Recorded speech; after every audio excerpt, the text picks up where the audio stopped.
Just had some shrimp chips, some prawn crackers, and let me tell you, they did not taste good. They were normal ones. They were like, let me find the bag.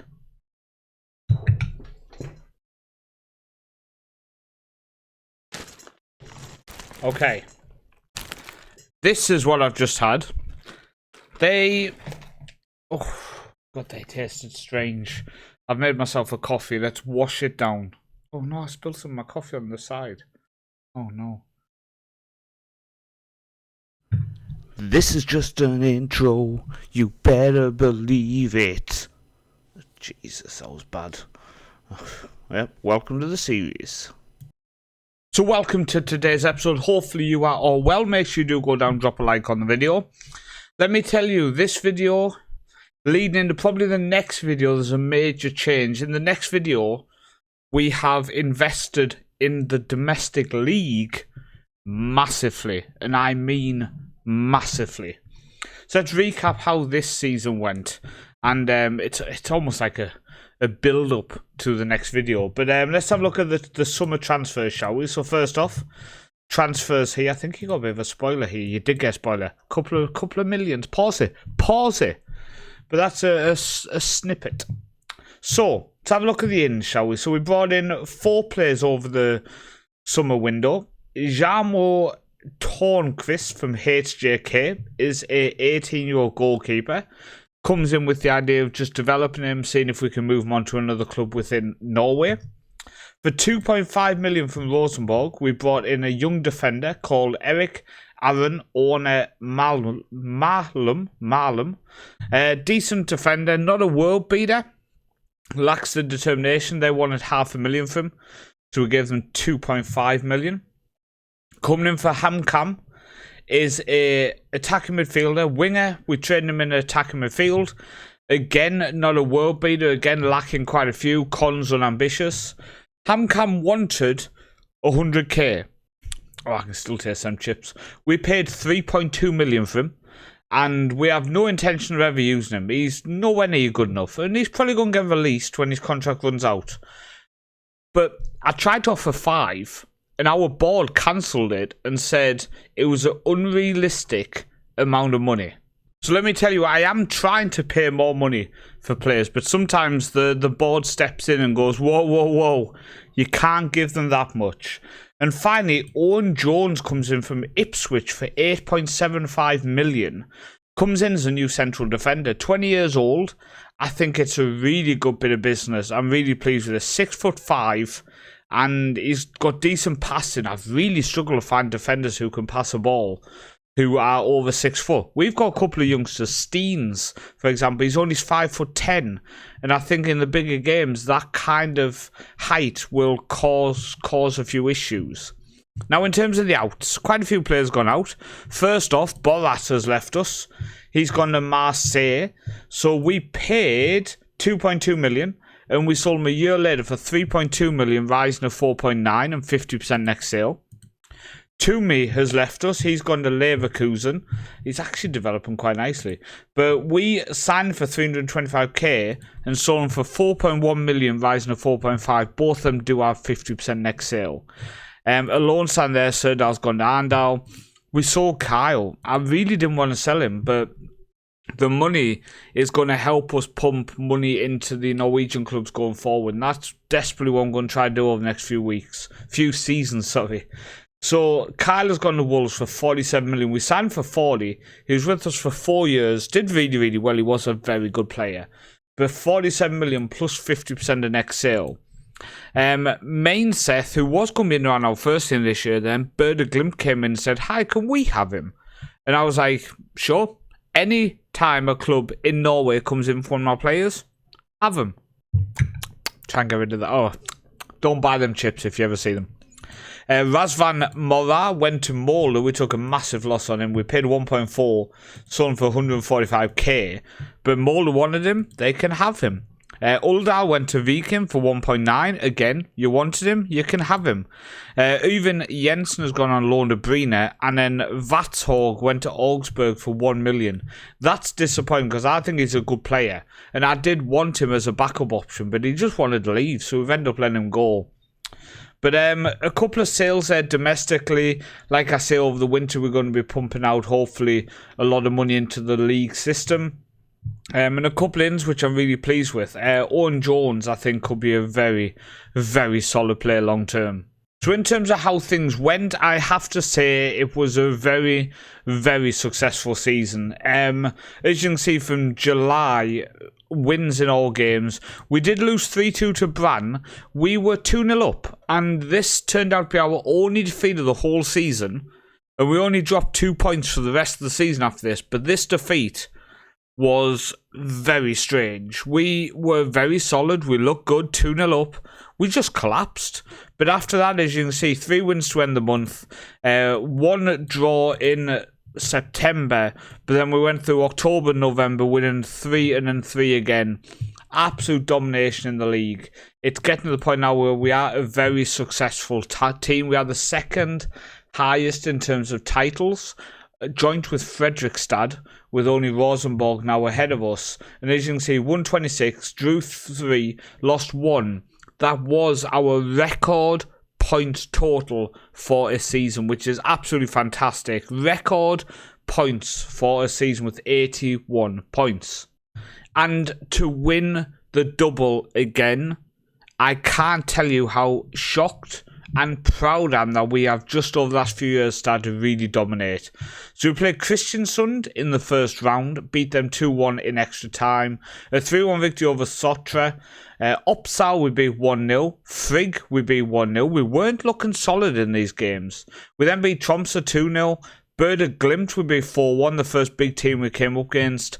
And then we played Brann, a West Coast derby in the final. And we got revenge with a 3-2 victory over them. We were 2-0 up again, did come back to 2-2, but Crawl in the 87th minute got us the double, got us the trophy, got us the title.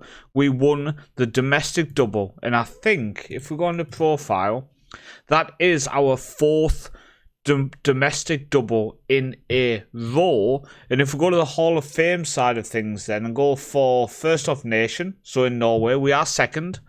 We are behind Nils Arne Eggen.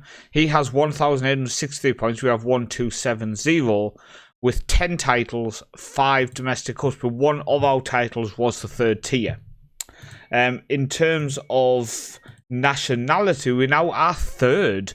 We have overtaken Jack Reynolds, Bobby Robson, etc. We are sitting behind Brian Clough and Bob Paisley. We are closing in on Brian Clough as well in terms of English peoples. In terms of the continent side of things, we're well off. We are well off. We're a good 10 years behind catching the likes of Louis van Gaal, etc. But we are moving in the right direction. A couple of Champions League trophies would be very nice, and it would help us get just to that next step. Now, in terms of how the season went for our first team then, in terms of appearances, Kevin Steens topped with 44 appearances, and at the age of 22, now capped by Norway, he really is starting to look like a very good player for us. He's been playing that anchorman position.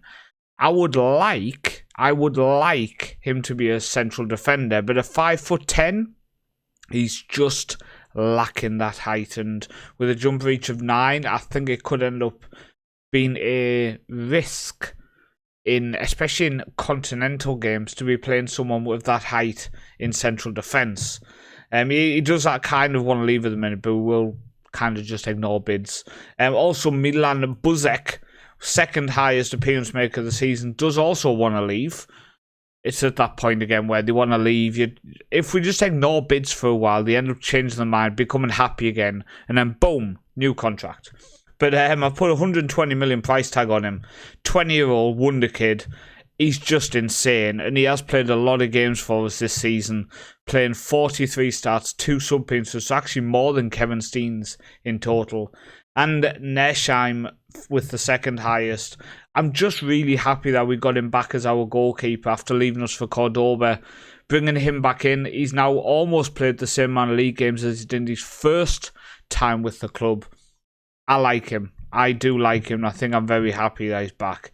In terms of top goal scorers then, 32 goals in 33 starts for Samuel Krall. Now, he only played 22 games in the league, starting, scored 22 goals. You can see in the top right, 86 domestic league appearances, 69 goals. That is an absolutely insane record for someone who's only 21. He has a couple of years left in his contract. And does he have an extension? He does have the option of a 3-year as well, which we will take. So he's basically with us for another 6 years.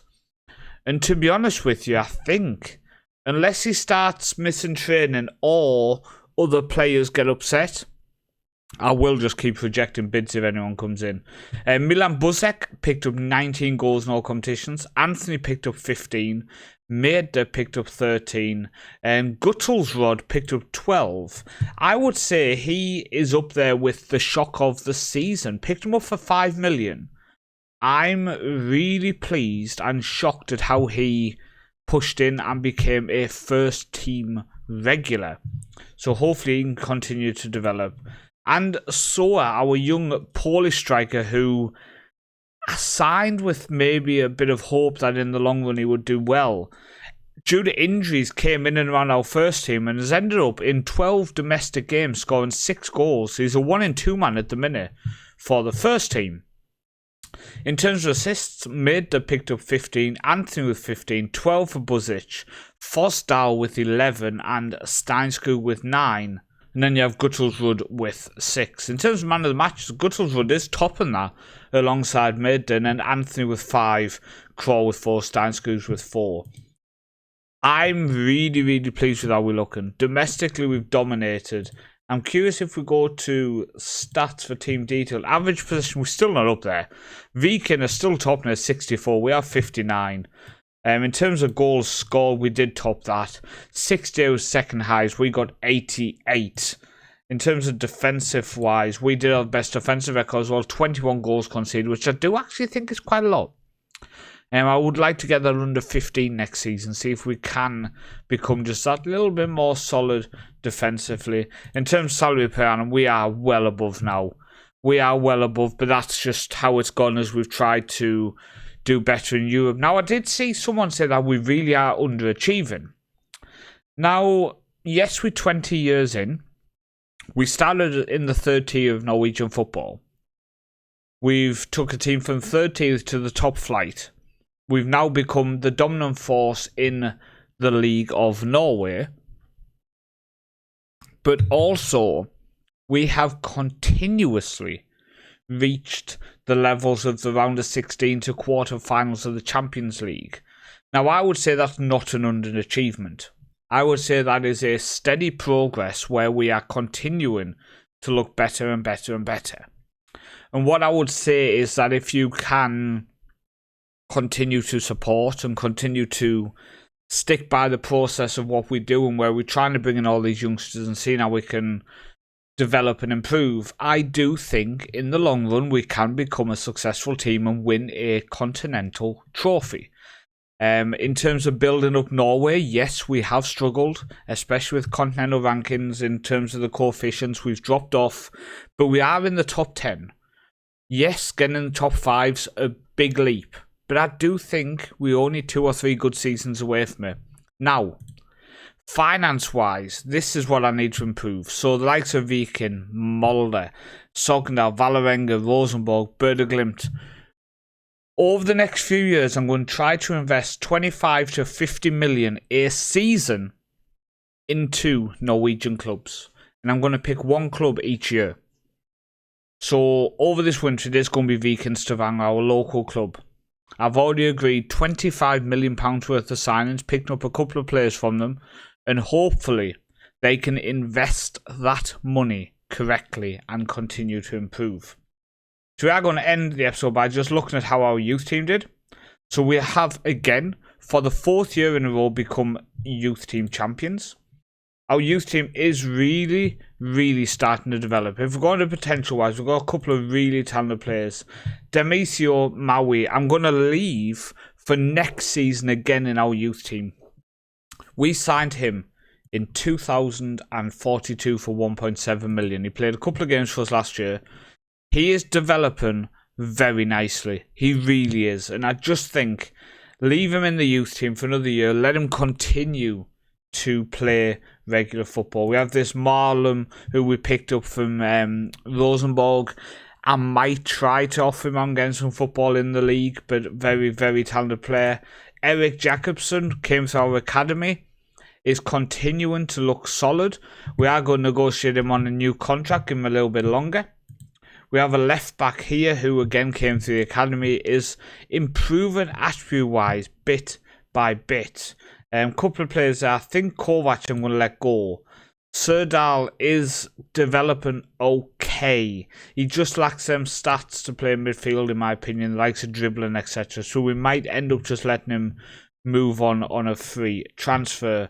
But in terms of our squad, I'm just really pleased. Like this Acker, I think he will come into our first team next year. If not, go out on loan and get some first team experience. But I really like how our team is developing. I really like some of the players we've got in our youth team. I would like to add one or two more to our youth team. But all in all, I do think we're moving in the right direction. So I do want to thank you so much for watching. Hopefully you are enjoying the series, and hopefully you understand that I play slowly. I develop bit by bit.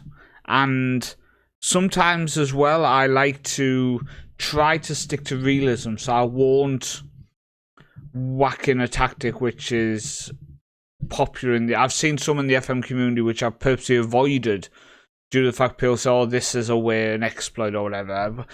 Stick with us. We continue to develop. Remember, in the Faroe Islands, we ended up winning the Champions League.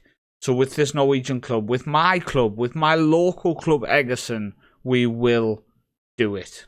Thank you for watching, and I'll see you in the 43-44 European recap, youth intake, and a look at the rest of the league.